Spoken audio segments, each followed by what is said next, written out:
नमस्कार दोस्तों, स्वागत है आपका फिनोवेशन मार्केट्स में। तो आज इंडियन स्टॉक मार्केट में डिफेंस स्टॉक में जोरदार तेजी देखने को मिली है और कुछ स्टॉक्स 15 से 20% तक बढ़ गए।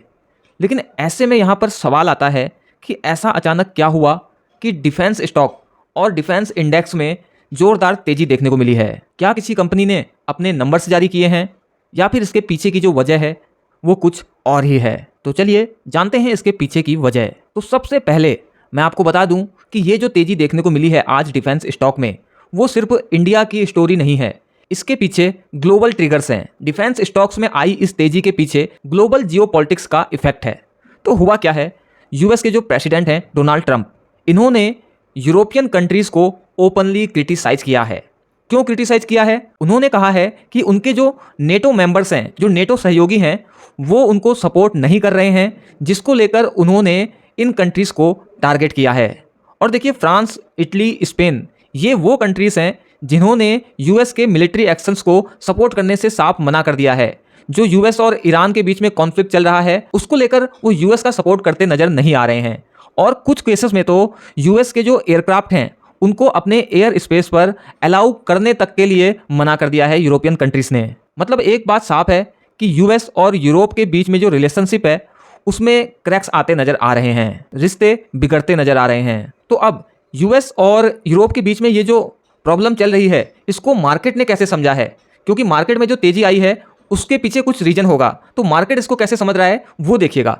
तो देखिए, यूएस और यूरोप के बीच में अगर रिलेशनशिप आगे जाके और ख़राब होती है तो देखिए, यूरोप अभी पूरी तरीके से डिफेंस के लिए डिपेंडेंट है यूएस पर। तो ऐसे में अगर यूएस के साथ यूरोप के रिलेशनशिप खराब होते हैं तो उन्हें एक नए डिफेंस पार्टनर की ज़रूरत होगी। और अगर ऐसा होता है और यूरोप को एक नए डिफेंस पार्टनर की ज़रूरत पड़ती है तो ऐसे में इंडिया बेस्ट ऑप्शन हो सकता है यूरोप के लिए। ऐसा क्यों? ऑप्शन तो और भी हैं, बट केवल इंडिया के लिए ही इतना ज़्यादा एडवांटेज क्यों है? तो सबसे पहले तो देखिए, इंडिया एक डेमोक्रेटिक कंट्री है। इसके अलावा इंडिया में रिसेंटली जो मैन्युफैक्चरिंग है डिफेंस से रिलेटेड, वो रेपिडली ग्रो हुई है और डोमेस्टिक मैन्युफैक्चरिंग को बढ़ावा दे रही है इंडियन गवर्नमेंट।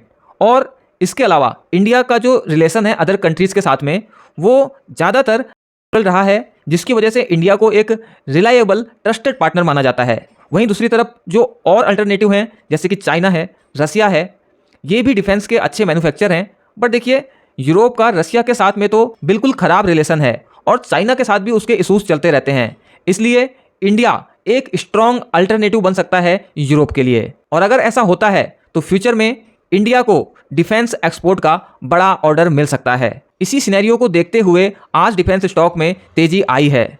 लेकिन ये एकमात्र कारण नहीं है। इसके अलावा जो दूसरा कारण है, जो दूसरा पॉइंट है, वो यूएस और इंडिया का कनेक्शन भी है। वहां से भी एक पॉजिटिव सिग्नल देखने को मिला है। यूएस एनवॉय ने कहा है कि इंडिया एक मेजर डिफेंस पार्टनर है अमेरिका के लिए, और उन्होंने इंडिया और यूएस के बीच में जो डिफेंस कॉर्पोरेशन है इसको एक स्ट्रॉन्ग पिलर बताया है। साथ ही उन्होंने जो जॉइंट एक्सरसाइज होती हैं इंडिया और यूएस के बीच में, जैसे मालाबार और टाइगर ट्रंप, उनको भी हाईलाइट किया। मतलब यूएस भी इंडिया के साथ अपने जो डिफेंस रिलेशनशिप हैं उसको स्ट्रॉन्ग करना चाहता है। तो इन सब रीजन्स का एक कंबाइंड इफेक्ट पड़ा है डिफेंस स्टॉक में, और जो इंडिया का निफ्टी डिफेंस इंडेक्स है उसमें 7% तक की तेजी देखने को मिली आज इंट्राडे के दौरान। वहीं अगर पार्टिकुलर स्टॉक की बात करें तो GRSE, Mazagaon dock limited, Cochin shipyard, इन सब में भी 10 से 20% तक की तेजी देखने को मिली। तो आज इन डिफेंस स्टॉक में सबसे ज़्यादा तेजी जो देखने को मिली है वो मिली है जीआरएसई के स्टॉक में, यानी कि garden reach ship builders and engineers के स्टॉक में, जो कि एक शिप बिल्डिंग कंपनी है। और इसमें सबसे ज़्यादा तेजी आने की एक बड़ी वजह भी है। दरअसल जीआरएसई ने अपने नंबर जारी किए हैं, जिसके अकॉर्डिंग फाइनेंशियल ईयर 26 में कंपनी ने रिकॉर्ड टर्नओवर दिखाया है। इस दौरान कंपनी का जो टर्नओवर है वो 6400 करोड़ रुपीस रहा है, जबकि लास्ट ईयर ये 5076 करोड़ के आसपास रहा था। मतलब कि लास्ट ईयर के कंपेयर में कंपनी के टर्नओवर में 26% की ग्रोथ देखी गई है।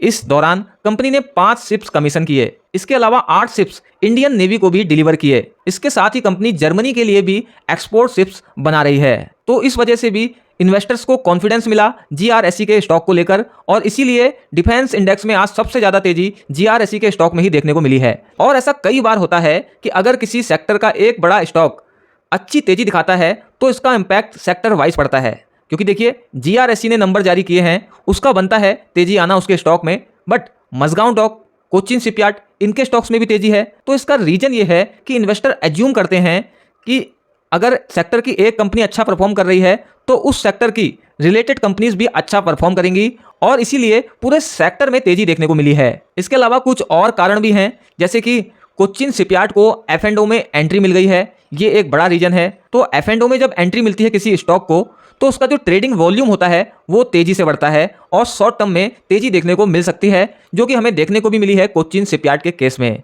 तो अगर हम समअप करें तो देखिए, जो मेजर रीजन है डिफेंस स्टॉक्स में तेजी आने का, तो एक रीजन है यूएस और यूरोप के बीच में जो रिलेशनशिप खराब होती नजर आ रही है वो, क्योंकि इसका डायरेक्ट फायदा हो सकता है इंडिया के डिफेंस सेक्टर को।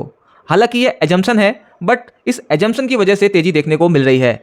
इसके अलावा जीआरएसई ने स्ट्रॉन्ग नंबर्स जारी किए हैं, F&O में एंट्री हुई है कोचिन शिपयार्ड की। इसके अलावा इन स्टॉक्स में वॉल्यूम भी बढ़ता हुआ नजर आया है। तो यहाँ पर लेकिन एक बात आपको ध्यान में देनी होगी, कोई ऑफिशियल अनाउंसमेंट नहीं हुआ है कि यूरोप इंडिया के साथ में डिफेंस डील करने वाला है और आगे इन फ्यूचर जल्दी में कोई ऐसा अनाउंसमेंट होगा, इसकी भी कोई उम्मीद बहुत जल्दी नहीं है। तो ये सिर्फ एक न्यूज़ बेस्ड रैली है जिसका इंपैक्ट हमें देखने को मिल रहा है इन स्टॉक्स में। लेकिन देखिए, अगर आप किसी भी तरह का इन्वेस्टमेंट कर रहे हैं तो आपको खुद से अच्छे से रिसर्च कर लेनी चाहिए और अपने रिस्क को देखते हुए उसके बाद ही कोई डिसीजन लेना चाहिए। तो दोस्तों, आपको अगर ऐसे ही सिंपल और क्लियर मार्केट अपडेट्स चाहिए तो फिनोवेशन मार्केट को सब्सक्राइब जरूर कर लीजिएगा, साथ ही वीडियो को शेयर भी कीजिएगा ताकि ये इन्फॉर्मेशन ज़्यादा से ज़्यादा लोगों तक पहुंच सके। तो आज की वीडियो में इतना ही, जल्द मिलते हैं एक और नई अपडेट के साथ। Thank you.